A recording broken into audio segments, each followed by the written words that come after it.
بسم اللہ الرحمن الرحیم۔ السلام علیکم ورحمۃ اللہ وبرکاتہ۔ تیمم کے بارے میں معلومات۔ سوال: تیمم کے بارے میں قرآن پاک میں کیا حکم ہے؟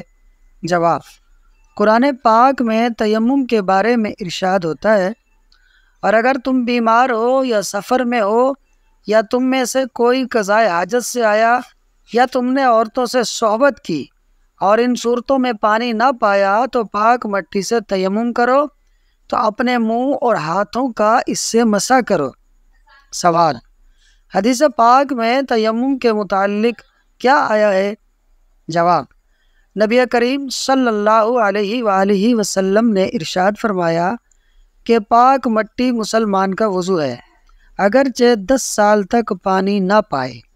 سوال: تیمم کا حکم کب اور کس مقام پر نازل ہوا؟ جواب: تیمم کا حکم ہجرت کے 5ویں سال مقام بیدا یا ذات الجیش میں نازل ہوا۔ سوال: تیمم کی آیت کو کس کی برکت کہا گیا؟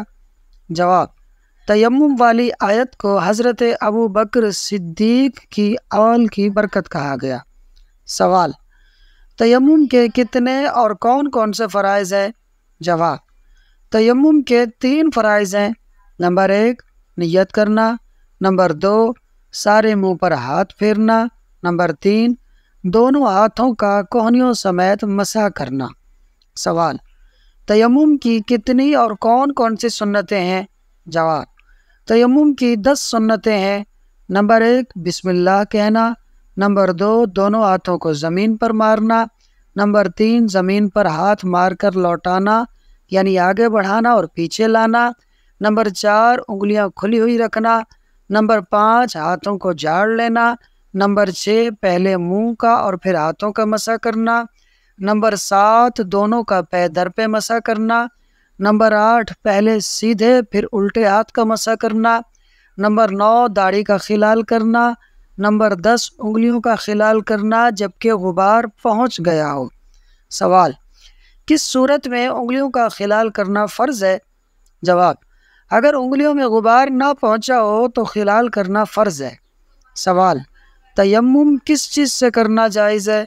جواب: جو چیز آگ سے جل کر نہ راکھ ہوتی ہے، نہ پگھلتی ہے، نہ نرم ہوتی ہے، وہ زمین کے جنس یعنی قسم سے ہے، اس سے تیمم کرنا جائز ہے۔ سوال: تیمم کن چیزوں سے ٹوٹ جاتا ہے؟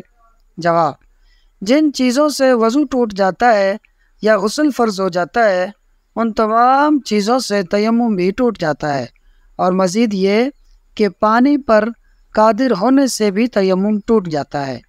سوال: وضو اور غسل کے تیمم میں کیا فرق ہے؟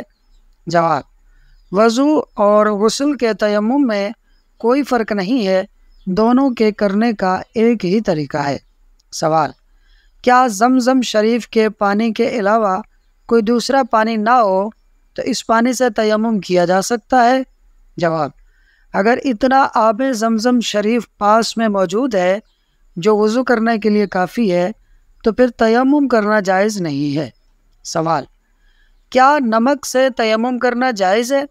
جواب: جو نمک پانی سے بنتا ہے اس سے تیمم کرنا جائز نہیں ہے، اور جو نمک کان سے نکلتا ہے جیسے سیندا نمک، اس سے تیمم کرنا جائز ہے۔ دوستو، اگر آپ کو ہماری یہ ویڈیو اچھی لگی ہو اور آپ کی معلومات میں اضافہ ہوا ہو تو اس ویڈیو کو لائک اور شیئر کر دیں، اور مزید ایسی معلوماتی ویڈیوز کو دیکھنے کے لیے فاز سنو یوٹیوب چینل کو ضرور سبسکرائب کر لیں۔ شکریہ۔